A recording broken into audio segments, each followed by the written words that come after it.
Matagumpay ang isinagawang outreach program at information awareness drive kaugnay sa National Crime Prevention Week ng mga tauhan ng Regional Police Community Affairs and Development Unit 4A sa pamumuno ni Police Colonel Mildred E. Batam, Chief Arpicado 4A katuwang ang ARCAD PRO 4A, Calamba Component City Police Station at RMFB Curaw na ginanap sa Sitio Cabute, Barangay Real, Calamba City, Laguna. Tinalakay sa naturang aktibidad ang tungkol sa crime prevention, RA 11313 o ang Safe Space Act at RA 9262 o ang Violence Against Women and Their Children Act.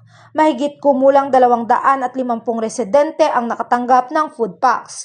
Lubos naman ang pasasalamat ng mga ito sa ating kapulisan. Maraming salamat po sa kapulisan na nagbigay ng programa dito para naliwanagan po ang aking mga kabarangay dito sa Sitio Cabute. At salamat din po sa mga tulong na binigay ninyo sa mga tao dito sa amin. Thank you po sa Philippine National Police. Maraming salamat po. Sana po marami pa po kayo matulungang ibang tao. Thank you po.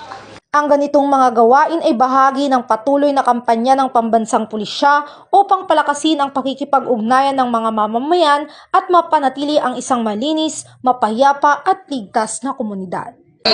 Mula dito sa Sitio Cabute, Barangay Real, Calamba City, Laguna, ako ang inyong Police News Network Correspondent, Patrol Woman Priscel May T. Urbano, alagad ng batas, tagataguyod ng balitang pulis.